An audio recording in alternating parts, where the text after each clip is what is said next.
नमस्ते, स्वागत है आप सभी को इसके टेक्निकल चैनल में। फ्रेंड्स, से आज के इस वीडियो में आईटीआई मेन एग्ज़ाम 2026 के एग्ज़ाम पैटर्न के बारे में चर्चा करेंगे।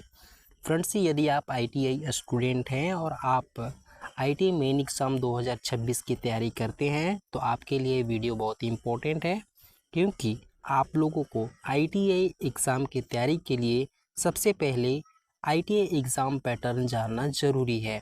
ठीक है, बिना एग्ज़ाम पैटर्न की यदि आप तैयारी करते हैं तो आप अच्छे मार्क्स नहीं ला पाएंगे। ठीक है, तो सबसे पहले ये जानना ज़रूरी है कि किस सब्जेक्ट से कितने क्वेश्चंस आपके पूछे जाएंगे और कौन सा सब्जेक्ट आपका ऑनलाइन होगा, कौन सा सब्जेक्ट आपका ऑफलाइन होगा। तो चलिए वीडियो को स्टार्ट करते हैं। फ्रेंड्स, से यदि आप चैनल में नए हैं तो सब्सक्राइब कर लीजिए। आईटीआई से रिलेटेड रेगुलर अपडेट हम आप सभी को देते रहते हैं। तो फ्रेंड्स, यहाँ पे ध्यान दीजिएगा। सबसे पहले हम बात करने वाले हैं प्रैक्टिकल एग्ज़ाम की। ठीक है, यहाँ पे ध्यान दीजिएगा।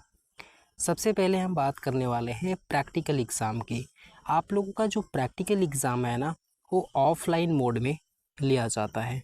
क्या लिया जाता है? ऑफलाइन मोड में आपका एग्ज़ाम लिया जाता है और ये स्टेट के द्वारा कराया जाता है। स्टेट यानी कि सभी स्टेट आईटीआई की जो प्रैक्टिकल एग्ज़ाम है वो कराते हैं।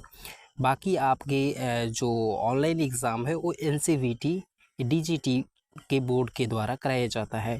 तो आप लोगों को ध्यान देना है कि जो आपके ट्रेड प्रैक्टिकल के एग्ज़ाम है वो ऑफलाइन मोड में होते हैं और आप लोगों के ये स्टेट के द्वारा कराया जाता है। ठीक है, अब सवाल रहता है कैंडिडेट का कि जो ट्रेड प्रैक्टिकल का एग्ज़ाम होगा उसमें टोटल कितने मार्क्स होंगे। तो टोटल आपके यहाँ पे 250 मार्क्स होंगे ट्रेड प्रैक्टिकल के एग्ज़ाम में। ठीक है, जिसमें से आपको पास होने के लिए 150 मार्क्स आपको लाने हैं, है ना। ध्यान दीजिएगा, कितने मार्क्स लाने हैं? 150 मार्क्स लाने हैं। यहाँ पे आपको बताया गया है नोट में कि 60% मार्क्स लाना ज़रूरी है पास होने के लिए। जी हाँ, ध्यान दीजिएगा। 250 का कितना? 250 का 60% यदि हम बात करें तो कितना मार्क्स होता है आपका? 150। ठीक है, तो आईटीआई का जो प्रैक्टिकल एग्ज़ाम होता है उसमें आपको पास होने के लिए 150 मार्क्स मिनिमम लाने होंगे। यदि आप 149 मार्क्स लाते हैं, यदि आप यहाँ पर 149 मार्क्स लाते हैं तो क्या हो जाएंगे? आप फेल हो जाएंगे। ठीक है, ये रही आपकी ट्रेड प्रैक्टिकल एग्ज़ाम पैटर्न। ठीक है, अब हम बात करते हैं CBT exam pattern. CBT exam pattern में आप लोगों को सबसे पहले समझना है कि आपका जो कंप्यूटर बेस्ड टेस्ट होगा वो कितने घंटे का होगा। तो यहाँ पे क्लियर किया गया है कि सीबीटी एग्ज़ाम मिनेशंस जो होंगे आपके 2 घंटे के होंगे। ठीक है, कितने क्वेश्चंस रहेंगे? तो 75 क्वेश्चंस रहेगा 150 मार्क्स के, यानी कि 2 मार्क्स ईच क्वेश्चंस। ठीक है, 2 मार्क्स होंगे प्रत्येक क्वेश्चंस का। ठीक है, तो आप लोगों का यहाँ पे 75 इंटू 2 यदि हम करते हैं तो टोटल आपका कितना हो जाता है? 150 मार्क्स हो जाते हैं। ठीक है, अब हम यहाँ पे समझते हैं सब्जेक्ट। कितने सब्जेक्ट से आपके सीबीटी एग्ज़ाम में क्वेश्चंस पूछे जाते हैं। तो ध्यान दीजिएगा, सबसे पहला सब्जेक्ट है यहाँ पे ट्रेड थ्योरी, दूसरा है वर्कशॉप कैलकुलेशन एंड साइंस, तीसरा है इंजीनियरिंग ड्राइंग, चौथा है एम्प्लॉयबिलिटी स्किल। ठीक है, ट्रेड थ्योरी को हम लोग टीटी के नाम से भी जानते हैं, वर्कशॉप कैलकुलेशन एंड साइंस को डब्ल्यूसीएस कहते हैं, इंजीनियरिंग ड्राइंग को ईडी के नाम से जानते हैं और एम्प्लॉयबिलिटी स्किल को ईएस कहते हैं। तो ये सारी चीज़ें आपको समझ में आना चाहिए। अब यहाँ पे हम लोग समझते हैं इंजीनियरिंग ट्रेड और नॉन इंजीनियरिंग ट्रेड का अलग अलग एग्ज़ाम पैटर्न। ठीक है, इंजीनियरिंग ट्रेड में आपके जैसे फिटर, इलेक्ट्रीशियन, मैकेनिक, डीजल, ये सारी ट्रेडें आ जाती हैं। नॉन इंजीनियरिंग ट्रेड की बात करें तो कोपा हो गया। ठीक है, जिसमें कि आपको इंजीनियरिंग का कोई इसमें कनेक्शन नहीं होता है। ठीक है, तो आप लोग समझिएगा इंजीनियरिंग ट्रेड और नॉन इंजीनियरिंग ट्रेड का यहाँ पे एग्ज़ाम पैटर्न। सबसे पहले हम यहाँ पे आपको डिस्कस करेंगे इंजीनियरिंग ट्रेड। ठीक है, इंजीनियरिंग ट्रेड में आपको 100 मार्क्स का ट्रेड थ्योरी से क्वेश्चंस पूछा जाता है और 50 मार्क्स का आपका ईएस यानी कि इम्प्लॉयबिलिटी स्किल से क्वेश्चन पूछे जाते हैं।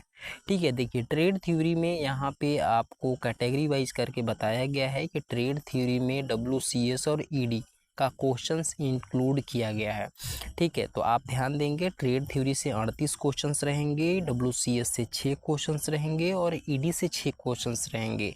ठीक है, यानी कि टोटल आपका 50 क्वेश्चंस हो गया, 2 मार्क्स का प्रत्येक क्वेश्चन है, तो 100 मार्क्स का आपका ट्रेड थ्योरी का हो गया। ठीक है, उसके बाद आप लोगों को यहाँ पे इम्प्लॉयबिलिटी स्किल से 25 क्वेश्चंस पूछे जाएंगे जो टोटल 50 मार्क्स से हो गए। ठीक है, तो ट्रेड थ्योरी का 100 क्वेश्चंस और इम्प्लॉयबिलिटी स्किल का 50 क्वेश्चन, टोटल 150 मार्क्स के आपका ये क्लियर हो गया CBT का एग्ज़ाम पैटर्न इंजीनियरिंग ट्रेड वालों के लिए। अब हम समझते हैं यहाँ पे नॉन इंजीनियरिंग ट्रेड के लिए। तो नॉन इंजीनियरिंग ट्रेड में यहाँ पे ट्रेड थ्योरी से 100 मार्क्स का क्वेश्चन पूछा जाएगा और 50 मार्क्स आपका इम्प्लॉयबिलिटी स्किल से क्वेश्चन पूछा जाएगा।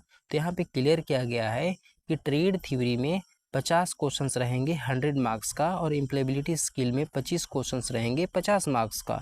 ठीक है, तो इस तरह से कैटेगरी वाइज करके आपको यहाँ पे समझा दिया गया है कि नॉन इंजीनियरिंग की क्या एग्ज़ाम पैटर्न है CBT का और इंजीनियरिंग ट्रेड वालों के लिए क्या एग्ज़ाम पैटर्न है CBT का। तो ये सारी चीज़ें आप सभी समझ गए होंगे, उम्मीद करते हैं।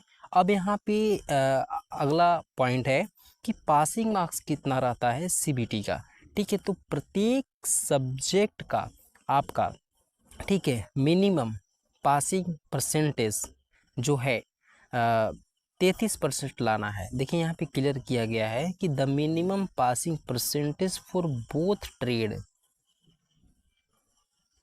बोथ यानी ट्रेड थ्योरी इम्प्लॉयबिलिटी स्किल दोनों में अलग अलग 33% मार्क्स आपको लाने हैं। ठीक है, पास होने के लिए। ठीक है, जैसे मान लीजिए आप लोगों का 100 है ट्रेड थ्योरी में, तो इसमें 33 मार्क्स लाना है और 50 है आपका इम्प्लॉयबिलिटी स्किल में, तो इसमें 17 मार्क्स लाना है ना। तो ये मिनिमम 33% आपको पास होने के लिए ट्रेड थ्योरी और इम्प्लॉयबिलिटी स्किल में, ठीक है, अलग अलग मार्क्स लाने हैं।